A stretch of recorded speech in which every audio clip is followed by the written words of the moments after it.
पूरी दुनिया में मशहूर, भारत की सबसे बड़ी और पुरानी, राष्ट्रीय और अंतर्राष्ट्रीय पुरस्कारों से सम्मानित नौटंकी लोक संगीत की पहचान गंगा प्रस्तुत करते हैं अपनी नई नौटंकी।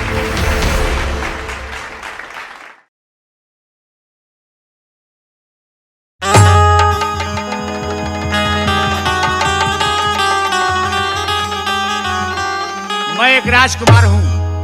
मेरा नाम धीरेन्द्र कुमार प्रताप है। मैं क्या बताऊं, धन दौलत की कोई कमी नहीं है, लेकिन मेरे अंदर एक बड़ा ही शौक है। सबसे पहले मैं मदिरा सेवन करता हूं और नर्तकियों का भी दीवाना हूं। चलता हूं, आगे यहाँ चलना है, शहर का सैर करना है और आगे का नजारा हम आपको दिखाएंगे।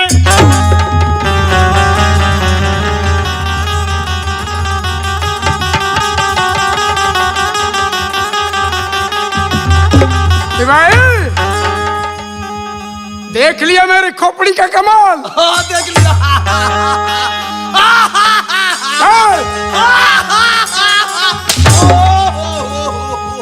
इतना मत हंसो कि पागल हो जाओ। अरे दादा रे दादा, मैं जो कहता हूँ सुनो। देखा मेरी खोपड़ी का कमाल? हाँ, देख। आज सर झोपड़ी का कमाल देखता नहीं हो क्या? झोपड़ी का कमाल? मैं खोपड़ी का कमाल कर रहा हूँ, तू झोपड़ी का कमाल सुन रहा है? अरे बाप रे बाप! शैतान, मेरे साथ रहो। एक दिन और समय आएगा कि मेरे बाद तू इस मंत्री पद पे रहेगा। सुन मेरी बात। रोज तो वही पानी देखा बड़ी लड़की को कैसे बर्बाद करवा दिया। एक कोढ़ी के साथ शादी करवा दिया। और महाराज कहते हैं कि चमेली की शादी राजकुमार से नहीं नहीं नहीं नहीं, ऐसा कभी नहीं होगा। चमेली के लिए तो ऐसा बर ढूंढूंगा जो दिन रात शराब में मग्न रहे। जुआरी हो, जुआरी हो, कबाबी हो, कबाबी हो, ऐसा लड़का ढूंढना है। बुआरी हो। चमेली की शादी करने के बाद एक दिन वो समय आएगा कि मैं इस राज्य को अपना कर यहाँ का राजा बन बैठू। और तू मंत्री बने। मंत्री बने। चल। ई कोला तक कोर फूट जाई कोर। रोवा के ना ओकरा कोनी हो। किसको? ओकरा कोनी हो। किसको? ओकरा के? रेबे को। हम तुम्हारा भाग्य बदलने के चक्कर में हैं। और तू है कि मेरे साथ छेड़खानी हो। ना वाला कोलवा गर्दनिया पर मारी लोगी। चल चली लोगी।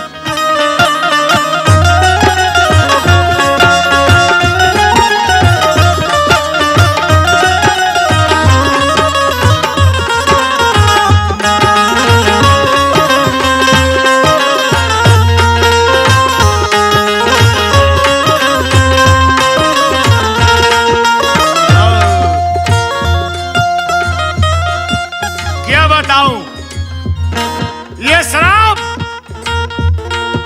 मैं जितना हूं पीता हूं कम पड़ जाती है और सारी चढ़ती नहीं है। और नहीं पीता हूं तो मेरा दिल भी नहीं लगता है। लेकिन मैं इसे छोड़ूं तो कैसे छोड़ूं? ये साली मेरी सहारा बन चुकी है। इसके बिना मैं अधूरा रहूंगा। इसकी और प्यार का,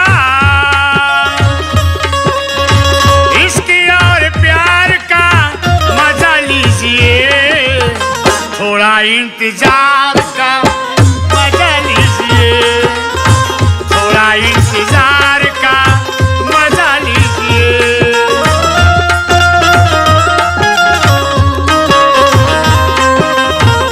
इसकी और प्यार का मजा लीजिए, थोड़ा इंतजार का मजा लीजिए, थोड़ा इंतजार का मजा लीजिए।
इंतजार का मजा लीजिए, थोड़ा इंतजार का मजा लीजिए।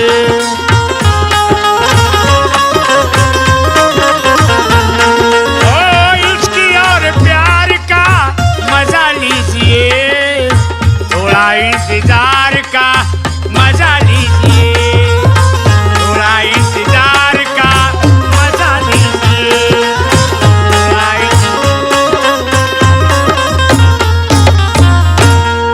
जो हुआ सो हुआ, ये मेरा पैगाम है।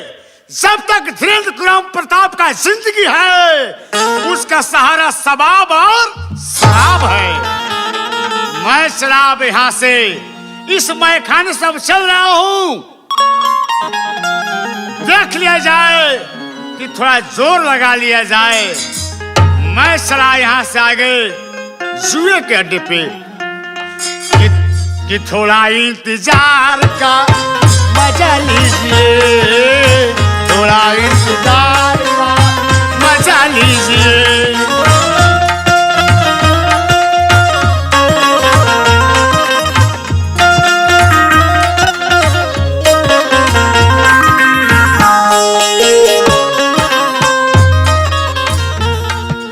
सिपाही जी महामंत्री जी बोलिए। महाराज के आदेशानुसार राजकुमारी चमेली के लिए हम लोग को सुंदर घर और सुंदर वर ढूंढना है। लेकिन मैं तुमसे बताया हूं ना कि उस जगह पे ऐसा वर ढूंढूंगा जो दिन रात शराब के नशे में धुत हो, दिन भर जुआ खेलता हो, कोठी पर जाता हो, वैसा लड़का हम लोग ढूंढेंगे। ओ इतने नहीं खोजेगा बा, चली चलो चली।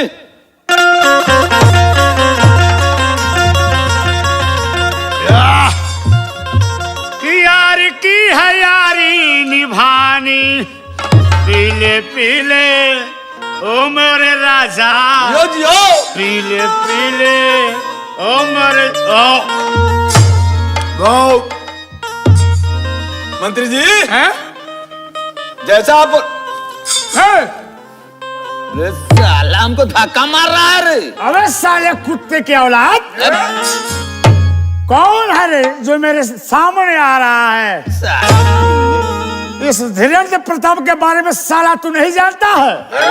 यह धीरेन्द्र प्रताप जब रास्ते से चलता है तो हस्ती झुक कर इसको सलाम करती है। हस्ती वाले और नालायक, तू हमसे सीना सीना मिलाकर टकरा रहा है। ए भाई, अरे हम लोग से भूल हो गई, भूल के लिए माफ कर दो। हाँ हम आपको दो। तुम हो कौन? ओए, तुम हो कौन? अरे पूछ रहे तुम कौन है साला? हुजूर गलती हो गई, आप हैं कौन? हाँ, अब भाई तुम्हारी दिमाग ठिकाने पे। जी जी जी, मुझसे बहुत बड़ी गलती हो गई। औकात से बात किया करो। यह धीरेन्द्र प्रताप एक हस्ती है, हस्ती। जी जी, शायद मैं भूल रहा था कि आप एक हस्ती वाले हैं और मैं कुछ गलत बोल गया। और हस्ती को सलाम कैसे किया जाता है अपने घर के बड़े लोगों से पूछना। तुम लोग मेरा रास्ता छोड़ो, मुझे जाने दो। महाशय, मैं आपसे एक बात पूछना चाहता हूँ। पूछो। आपका नाम धीरेन्द्र प्रताप सिंह है? जी।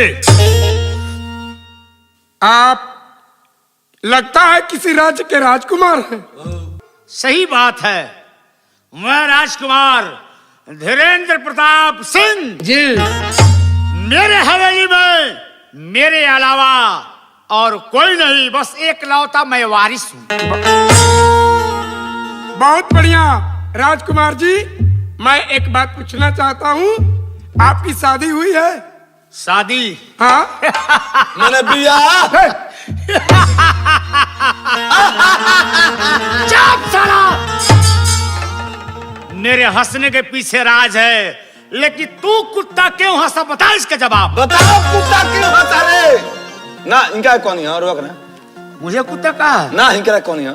उतना हम मार देंगे कि फिर इंसान के जिंदगी में आना भूल जाएगा तू। वो जानते बनी? राजकुमार जी, वो एक सिपाही है मेरे साथ आया है, उसकी गलती के चलते मैं आपसे माफी चाहता हूँ। ये साला आपका सिपाही है? जी यानी द्वारपाल? जी जी जी। इस कम्बख्त को कह दीजिए कि नौकर नौकर होता हाँ, है। नौकर है। नौकर और मालिक में जमीन आसमान का अंतर होता है। हुजूर। मालूम बा। नौकर का मतलब पैर का जूता, जी। और जूता अगर सर पे कोई लेकर घूमता है तो दुनिया उसे पागल कहती है। कुत्ता नालायक, समझा मैं क्यों हंस रहा था? समझा रहे कुत्ता नालायक? ये बोल रहे हैं कि शादी के सुझाव दे रहे हैं। हाँ हाँ। हाँ शादी तो हो ही है, हम कर लिए। किससे? ये मेरी रानी और यही मेरी जवानी है। राम राम राम राम। इसके बिना मैं नहीं रख सकता और मेरे बिना ये नहीं रह सकती। लेकिन राजकुमार जी, अगर मेरी सुझाव माने तो मैं एक बात कर सकता हूँ। बोलिए। मैं आपकी शादी कराने वाला हूँ। शादी? जी। अरे क्या हमारा शादी आप कराएंगे? हम जिस दुनिया में है उस दुनिया में मस्त है। हमें छोड़ दीजिए, जाइए कोई अच्छा लड़का देख लीजिएगा, ये आपके हित में बहुत अच्छा होगा। राजकुमार जी, मैं आपकी शादी कोई ऐसी वैसी लड़की से नहीं बल्कि एक राज्य के राजकुमारी से कराऊंगा। राजकुमारी? जी। ये तो बात सही है कि मैं एक राजकुमार हूँ। हाँ। और राजकुमारी से शादी होगी? जी। आप इतने सुंदर हैं, लेकिन मेरी जान अधूरी रह जाएगी। लेकिन मेरी बात मानिए, अपनी जान को 24 घंटे के लिए छोड़ दीजिए। हाँ हाँ। फिर जब शादी हो जाएगी आप अपनी जान को अपना लीजिएगा। नहीं ये हो नहीं सकता कि इसकी याद ना आए, बिना कहीं भी इसके मुझे बस चैन ना आए। इसे भूलने से पहले मेरी जान चली जाए, इसे भूलने से पहले मेरी जान चली जाए।